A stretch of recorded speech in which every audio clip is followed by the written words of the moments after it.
नमस्कार मेरे प्यारे मित्रों। आज मैं आप इंजीनियरिंग ड्राइंग जो सब्जेक्ट है उसकी जो पहला चैप्टर दिया हुआ है, कल मैंने आपको पिछली वीडियो में समझा चुका हूँ कि अभियांत्रिकी रेखा चित्र का परिचय समझा चुका हूँ कि अभियांत्रिक रेखा चित्र का परिचय क्या है, अभियांत्रिक रेखा चित्र क्या होते हैं, इंजीनियरिंग ड्राइंग क्या होती है, इसके बारे में समझा चुका हूँ कि इंजीनियरिंग ड्राइंग क्या है। इसे हम कौन कौन सी भाषाओं के रूप में भी जानते हैं, इसके अलावा इसकी क्या आवश्यकता है, इंजीनियरिंग के रूप में इसकी क्या आवश्यकता है, इसके लिए मैं पिछली वीडियो में आपको बता चुका हूँ। तो इसी क्रम में मैं आगे आपको कि कल मैंने जो आपको इसका परिचय के रूप में बताया था कि इंजीनियरिंग ड्राइंग क्या होती है, इसके इम्पोर्टेंस के बारे में बताया था कि इंजीनियरिंग ड्राइंग का इम्पोर्टेंस क्या है। उसके अलावा मैंने आपको एक और बताया था कन्वेंशन, कि कन्वेंशन क्या है, यानी रूढ़ियाँ बताई थी। तो रूढ़ियाँ बताई थी मैंने आपको, रूढ़ियाँ। अब रूढ़ियाँ क्या होती हैं, देखिए रूढ़ियों के बारे में मैंने आपको बताया था कि रूढ़ियाँ क्या होती हैं कि इंजीनियरिंग ड्राइंग पूर्णतः निरूपणों पर आधारित है। किस पर आधारित है? इंजीनियरिंग ड्राइंग किस पर आधारित है? कन्वेंशन पर आधारित है। ठीक है। किसी बड़ी वस्तु या वाक्य या क्रिया को संकेत के रूप में छोटा करके प्रस्तुत करने को ही क्या कहते हैं? रूढ़ि कहते हैं। रूढ़ि का मतलब है कोई बड़ी वस्तु है या कोई वाक्य या क्रिया को हम संकेत के रूप में क्या करते हैं? छोटा करके दर्शाएं, उसे हम रूढ़ि कहते हैं। इन रूढ़ियों को ISI द्वारा IS 696 1972 द्वारा अनुमोदन किया गया। इसके द्वारा, इस नियम के द्वारा इस रूढ़ियों का किया गया? अनुमोदन किया गया। हमने जो पिछली वीडियो में देखा था, हमने पिछली वीडियो में कौन कौन सी रूढ़ी, एक तो मटेरियल्स की रूढ़ी पढ़ी थी हमने, मटेरियल्स के लिए कौन सी रूढ़ी का प्रयोग करते हैं, कौन कौन से मटेरियल की कौन सी रूढ़ी यूज़ करते हैं, मटेरियल की रूढ़ी पढ़ी थी। उसके अलावा हमने मटेरियल के अलावा वेल्डिंग के लिए, वेल्डिंग प्रोसेस में कौन कौन सी रूढ़ियाँ प्रयोग करते हैं, वेल्डिंग के लिए हमने रूढ़ियाँ पढ़ी थी, वेल्डिंग प्रोसेस में कौन सी रूढ़ी है। उसके अलावा हमने अवरोधकों के लिए, कन्वेंशन ऑन ब्रेक्स के लिए, अवरोधकों के लिए हमने भी रूढ़ियाँ, अवरोधक के लिए हमने रूढ़ियाँ पढ़ी थी। उसी क्रम में आज कुछ अन्य रूढ़ियाँ हैं जो रह गई थी, उनको आज हम पूरा कराने जा रहे हैं। देखो कैसे करना है इनको। मैंने आपको बता दिया कि रूढ़ी क्या होती है। तो कोई भी किसी संकेत को छोटा करके दर्शाना क्या है? रूढ़ी कहलाता है। इसी क्रम में आगे चलते हैं। देखिए आज हम जो पढ़ने वाले हैं सतह की रुक्षता की रूढ़ियाँ, सतह की रुक्षता की रूढ़ियाँ पढ़ने वाले हैं कि सतह की रुक्षता की रूढ़ियाँ, convention on roughness of surface. किस पर रूढ़ी हमें दर्शानी है? किस पर? रफनेस ऑफ सरफेस, यानी सतह की रुक्षता के ऊपर हमें आज रूढ़ी पढ़ने वाले हैं। देखिए कैसे, इसका मतलब क्या है। देखिए इसमें दिया हुआ है, देखिए देखते हैं, चलते हैं आगे, आगे चलते हैं। देखिए कि इसमें दिया हुआ है आपको कि सतह की रिश्ता की रूढ़ियाँ धातु के बने किसी भी पार्ट पर, धातु के किसी बने पार्ट पर मशीनिंग क्रिया करके, यहाँ पर लिखा है मशीनिंग क्रिया करके, मशीनिंग करने की विभिन्न क्रियाओं एवं पार्ट की सतह पर दी जाने वाली व्यवस्था को, सूक्ष्मता को सांकेतिक रूप से ड्राइंग पर दर्शाया जाता है। हम कोई पार्ट की क्या करना है, हमें क्रिया करनी है, कोई भी क्रिया करनी है, तो कोई भी क्रिया करने के लिए हम उसे एक संकेत के रूप में दर्शाते हैं। किसके रूप में दर्शाते हैं? संकेत के रूप में दर्शाते हैं। उसे हम क्या कहते हैं? रूढ़ी कहते हैं। अब कौन कौन से उद्देश्य के लिए, कौन सी क्रिया के लिए हम किस रूढ़ी का प्रयोग करेंगे, कौन से क्रिया के लिए, कौन सी क्रिया के लिए हम किस रूढ़ी का प्रयोग करेंगे, वो इस टेबल में दर्शाया गया है। इस टेबल में दिया हुआ है, देखो तो कैसे करते हैं। सबसे पहले दिया हुआ है कि यहाँ पर क्रम संख्या दे रखी है। उसके अलावा कन्वेंशन, उसके लिए कौन सी हम रूढ़ी का प्रयोग कर रहे हैं, और ऑब्जेक्ट यानी उद्देश्य है, उसके उद्देश्य क्या है, कौन से उद्देश्य के लिए कौन सी रूढ़ी का प्रयोग हमें करना है। देखिए चलते हैं आगे। पहले नंबर पर यहाँ पर ये जो चिन्ह है, ये जो चिन्ह है, ये रफनेस वैल्यू के लिए चिन्ह दिया हुआ है, ये रफनेस वैल्यू के लिए चिन्ह दिया हुआ है। और यहाँ पर दर्शा रहा है कि इस चिन्ह के माध्यम से यहाँ पर डी लिखा हुआ है, यहाँ पर क्या लिखा हुआ है? डी। और इस प्रकार के इस चिन्ह में डी लिखा हुआ है। तो इसका मतलब क्या है? इसका मतलब ये है कि वह सतह जो ड्रिल द्वारा फिनिश की जानी है, यह सतह, इसका मतलब क्या है कि ऐसी सतह है जिसको हम ड्रिल के द्वारा फिनिश करेंगे। उसके बाद आगे चलते हैं। आगे जो सिंबल दे रखा है जी का, जी का मतलब होता है ग्राइंडिंग से, कि वह सतह जो ग्राइंडिंग द्वारा फिनिशिंग की जानी, किसके द्वारा? ग्राइंडिंग के द्वारा जो फिनिश होगी, उसके लिए हम इस सिंबल का प्रयोग करेंगे। उसके बाद आगे चलते हैं हम। आगे क्या है अपना, देखिए कि ये जो सतह है, इसका मतलब क्या? वह सतह जो मशीन द्वारा फिनिश करनी है। किसके द्वारा? मशीन द्वारा फिनिश करने के लिए इस सिंबल का प्रयोग करते हैं। किस प्रकार के सिंबल का? इस सिंबल का हम प्रयोग मशीन द्वारा, अगर हमें कोई भी सतह है क्या करनी है, फिनिश करनी है, तो यहाँ पर हम वैल्यू दे देते हैं यहाँ पर, तो उसके अनुसार हम क्या करते हैं, उसको मशीन के द्वारा क्या करते हैं? फिनिश करते हैं। आगे देखते हैं एन, यहाँ पे क्या लगा स्मॉल एन, तो स्मॉल एन का मतलब है एन सरफेस नंबर तक की सतह की फिनिश, यानी जो अपने जो रफनेस वैल्यू होती है N1 से लेकर के N12 तक होती है, तो उस वैल्यू के अनुसार हमें क्या करना है, सतह की फिनिशिंग करनी है। इस वैल्यू के अनुसार जो भी वैल्यू दी होगी एन की, उसके अनुसार हमें क्या करनी है, इसकी फिनिशिंग करनी है। आगे चलते हैं, आगे दिया हुआ है अपना, देखिए कि M20 इंटू 1.5, एम का मतलब होता है, यहाँ पर एम का मतलब क्या होता है, 20 का मतलब क्या होता है, 1.5 का मतलब क्या होता है, वो हम बताते हैं। देखिए कि एम का मतलब होता है यहाँ पर मैट्रिक से, मैट्रिक चूड़ी से मतलब होता है, और 20 क्या है यहाँ पर व्यास है, इस चूड़ी का व्यास कितना है, 20 है, और 1.5 mm की इसमें पिच है। जो चूड़ियों है, चूड़ियों में जो पिच कितने की है, 1.5 की। तो इन संकेतों से हमें पहचानना है कि अगर इस प्रकार का हमें संकेत दर्शाना है, तो उसके लिए इसका मतलब क्या है कि मैट्रिक चूड़ी का व्यास 20 है और इसकी पिच कितनी है, इतना है। तो इससे हम इससे समझ सकते हैं। चूड़ीदार सतह, अगर कोई भी चूड़ीदार सतह, हमें कोई भी चूड़ीदार सतह बनानी है, किसी पार्ट पर क्या बनानी है, चूड़ीदार सतह बनानी है, तो इसके लिए हम कौन सा सिंबल का प्रयोग करेंगे, इस सिंबल का प्रयोग करेंगे। उसके बाद आगे चलते हैं 6, 5, 8। अब 6 दिया हुआ है, 5, 8, यानी 6 का मतलब क्या है, यहाँ पर 6 छिद्र हैं। कितने छिद्र हैं, 6 होल हैं, और उनका जो व्यास कितना है, 8 mm का। व्यास कितना होगा इनका, 8 mm का होगा। आगे H5 का मतलब है छिद्र, होल है, होल। होल के लिए हम कैपिटल H का प्रयोग करते हैं, और स्मॉल h का प्रयोग करते हैं शाफ्ट के लिए। जब शाफ्ट की हमें देनी है तो उसके लिए स्मॉल का प्रयोग करते हैं, और होल के लिए हम कैपिटल H का प्रयोग करते हैं। तो ये टॉलरेंस है वो किसके लिए, छिद्र के लिए। टॉलरेंस कितनी ग्रेड है, टॉलरेंस की जो ग्रेड है वो 5 दी हुई है। इसका मतलब इससे अगर हमें टॉलरेंस ग्रेड कितनी देनी है, 5 देनी है, तो उसके लिए हम H5 का प्रयोग करेंगे। उसके बाद दिया हुआ है अपना कि प्लस माइनस, ये टॉलरेंस की अधिकतम एवं न्यूनतम सीमा को बताता है। किसको बताता है, प्लस तो अधिकतम बताएगा और माइनस न्यूनतम सीमा को ये बताएगा। आगे देखते हैं CBR एक अब क्या है, कन्वेंशन दिया हुआ है, तो इसका मतलब वो है counter bore operation, counter bore संक्रियाएं। तो इसका मतलब क्या है, काउंटर बोर। तो CBR का मतलब ये होता है काउंटर बोर ऑपरेशन संक्रिया। अगर हम काउंटर बोरिंग करनी है कहीं पर, तो उसे हम क्या करेंगे, उसके लिए हम CBR का सिंबल का प्रयोग करेंगे। अब आगे देखते हैं आगे क्या है, कौन सी हम पढ़ने वाले हैं। आगे दिया हुआ देखिए, आगे क्या है, रिविट एवं बोल्ट की रूढ़ियाँ। हम कहीं ना कहीं वर्कशॉप में कहीं ना कहीं हम इस रिविट और बोल्ट का प्रयोग करते हैं, और हम जब तक हम रूढ़ियों को समझ में नहीं आएगा, तब तक हम कहीं पे भी असेंबली करते हैं तो हम उस असेंबली को नहीं कर पाएंगे। इसलिए इन रूढ़ियों को पढ़ना बहुत ही ज़रूरी है। बिना रूढ़ियों के किसी भी वर्कशॉप कार्यशाला में काम करना कठिन हो जाता है, तो उनको समझना ज़रूरी है। देखिए ISI की IS 694 से 72 द्वारा ड्राइंग पर रिविट और बोल्टों की स्थिति निम्नानुसार अनुमोदित की गई। निम्न के अनुसार ये उनके देखिए कैसे हैं, रिविट एवं बोल्ट की रूढ़ियाँ। रिविट और बोल्ट में हम कौन सी रूढ़ियाँ प्रयोग करते हैं। पहला दे सीरियल नंबर दे रखा है आपको, सीरियल नंबर रिविट और bolt on fit on site. जब हम साइट पर ही क्या करते हैं, रिविट को और बोल्ट को क्या करते हैं, हम फिट करते हैं, तो उसके लिए हम इस सिंबल का प्रयोग करते हैं। तो इसका जो ड्राइंग का जो प्रदेश है, व्यू इन ड्राइंग तो हम ये है, इसके लिए हम क्या करेंगे, ड्राइंग। ये जो है ये रिविट के लिए है, और ये बोल्ट के लिए। ये किसके लिए, रिविट के लिए। ये जो सिंबल है ये रिविट के लिए है, और ये किसके लिए, बोल्ट के लिए। ठीक है, तो इसका ड्राइंग में भाग, ड्राइंग में हम किसी भाग को दर्शाते हैं, दो तरीके से दर्शाते हैं। एक तो हम फर्स्ट एंगल में, और एक थर्ड एंगल में। अब फर्स्ट एंगल और थर्ड एंगल क्या होता है, हम इसको आने वाले जो चैप्टर हैं प्रोजेक्शन, उसमें हम बताएंगे। इसको प्रोजेक्शन में हम बताएंगे फर्स्ट एंगल और थर्ड एंगल क्या होता है। देखिए आगे चलते हैं कि ये तो आपके लिए किसके लिए, रिविट के लिए, बोल्ट के लिए हो गया। अब आपको दे रखा है आगे रिविट जनरल।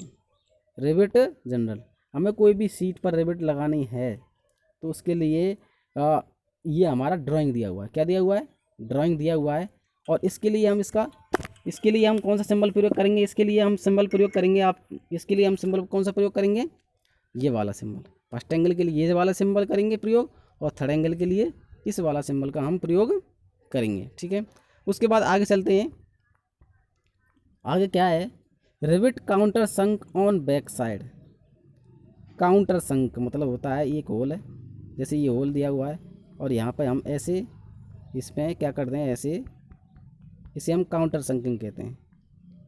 गहराई में गड्ढा, ये काउंटर संकिंग एक और टूल होता है, उसके माध्यम से हम इसको काउंटर संक करते हैं। ठीक है, तो काउंटर संक जब बैक साइड में है तो उसके लिए हम क्या प्रयोग करेंगे, ये ड्राइंग पे सिंबल है, ड्राइंग का है, लेकिन जब हम इसको फर्स्ट एंगल में इसका प्रयोग करेंगे और थर्ड एंगल में इस सिंबल का हम प्रयोग करेंगे।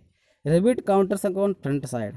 जब रिविट कहाँ लगानी है आपको, फ्रंट की साइड लगानी है। ये तो बैक साइड में लगाता है, यहाँ पे, यहाँ कहाँ है, फ्रंट साइड में। जब फ्रंट साइड में लगी हुई है तो उसके लिए हम क्या करेंगे, इस सिंबल का प्रयोग फर्स्ट एंगल में प्रयोग करेंगे और इस सिंबल का प्रयोग थर्ड एंगल में प्रयोग करेंगे। Rivet counter sunk on back और फ्रंट साइड। जब दोनों साइड में ही क्या है, रिविट लगानी है, जब दोनों ही साइड में है तो उसके लिए हम, ये ड्राइंग का है, इसके लिए ये ड्राइंग होती है और फर्स्ट एंगल में इस सिंबल का प्रयोग और थर्ड एंगल में हम इस सिंबल का प्रयोग करेंगे।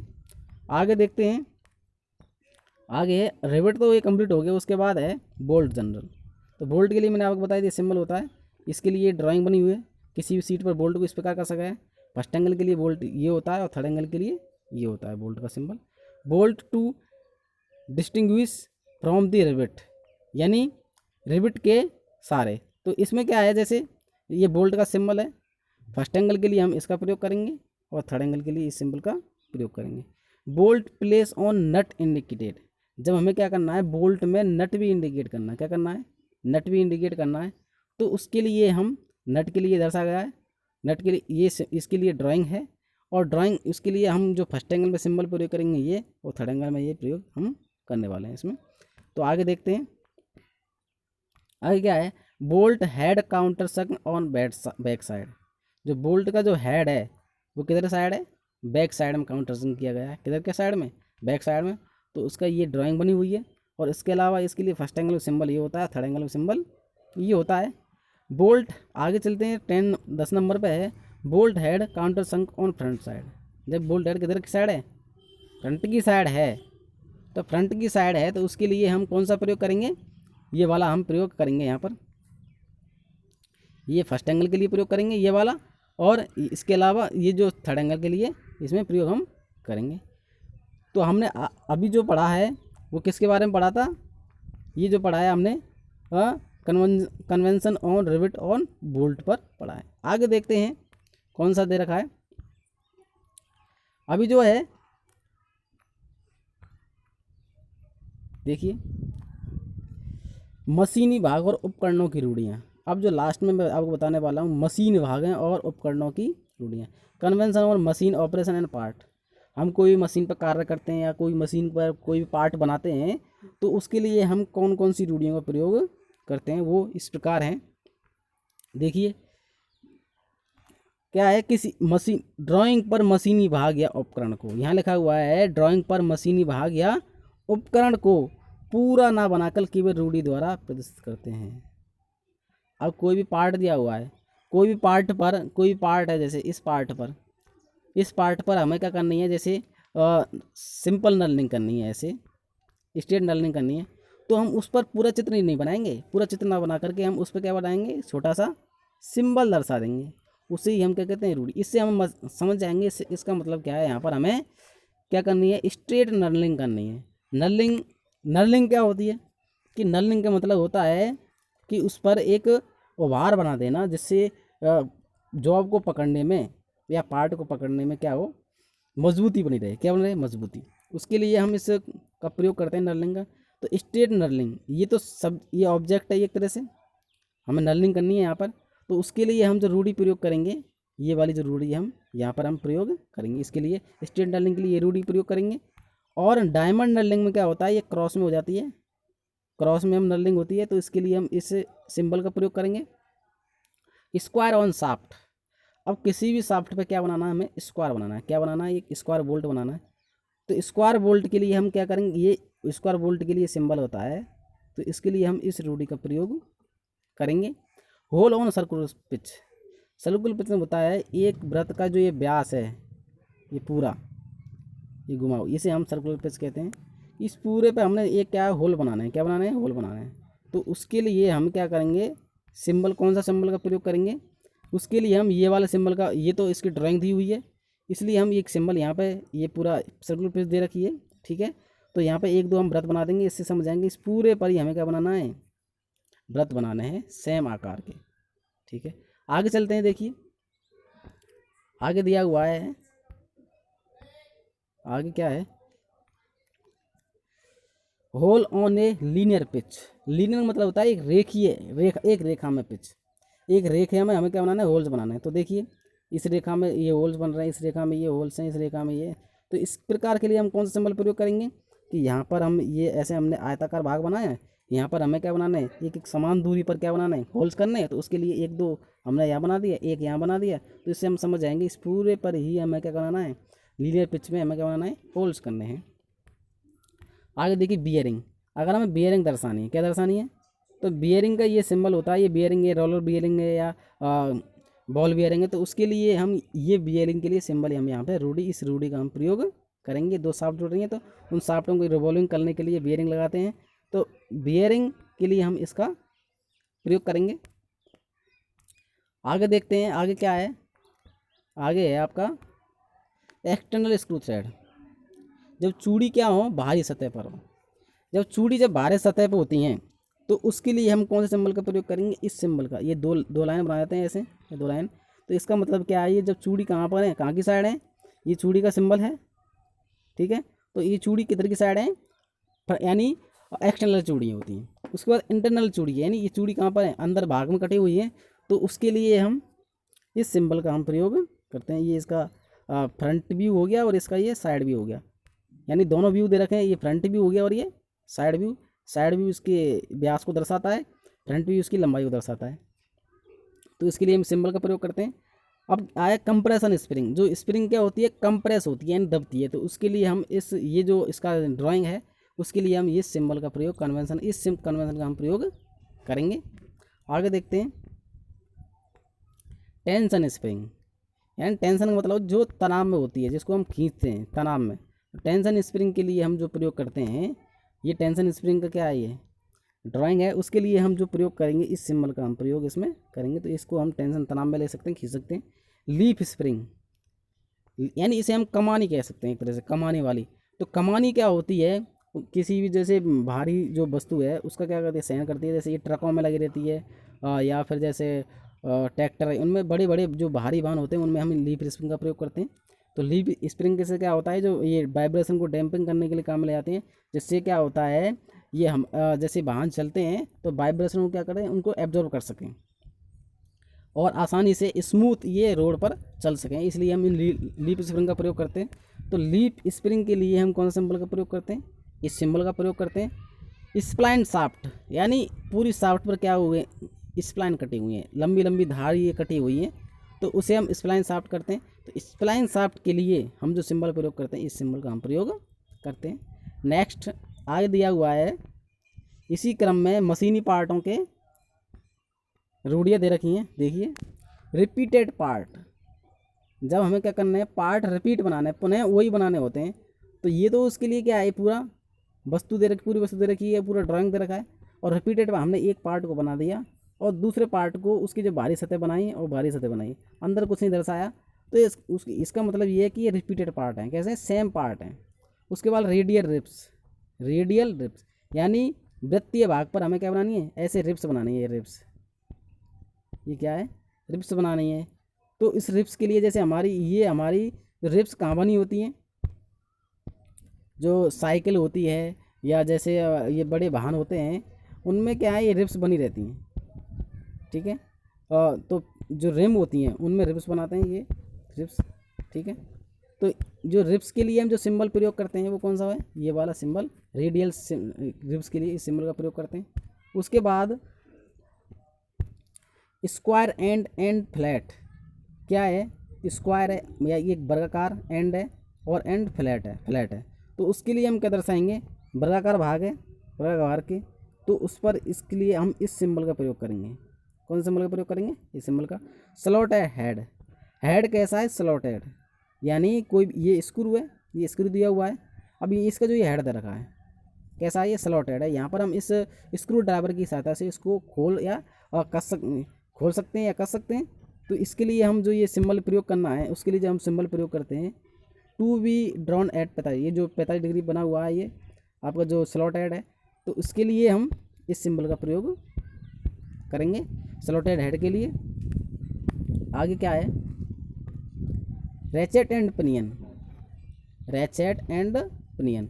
जब पिनियन, ये पिनियन जो घूमने वाला भाग है ये पिनियन होगा, ठीक है। तो ये छोटा वाला पिनियन है और ये रैचेट है, ये वाला रैचेट है,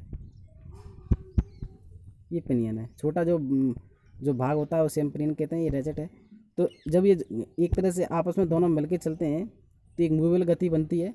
तो उसके लिए हम इस सिंबल का प्रयोग करते हैं चेन व्हील के लिए।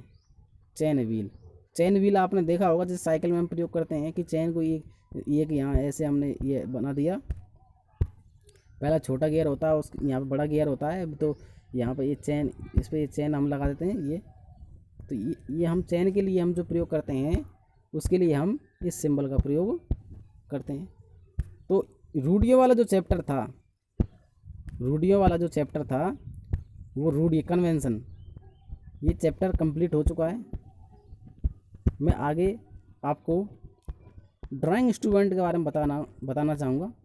आगे आने वाली जो वीडियो में ड्राइंग इंस्ट्रूमेंट कौन कौन से होते हैं, उनकी क्या क्या यूजेज हैं, उन सबको बताऊँगा। इसलिए इन वीडियो को पूरा देखेंगे तभी आपको पूरा समझ में आएगा। अगर आप कम देखेंगे तो कुछ भी समझ में नहीं आएगा। इसलिए आप इन वीडियो को फुल देखना है, आपको पूरा देखेंगे तभी फुल समझ में आएगा। इसके अलावा आपको अपने दोस्तों को लाइक एंड शेयर ज़रूर करें, ठीक है। धन्यवाद।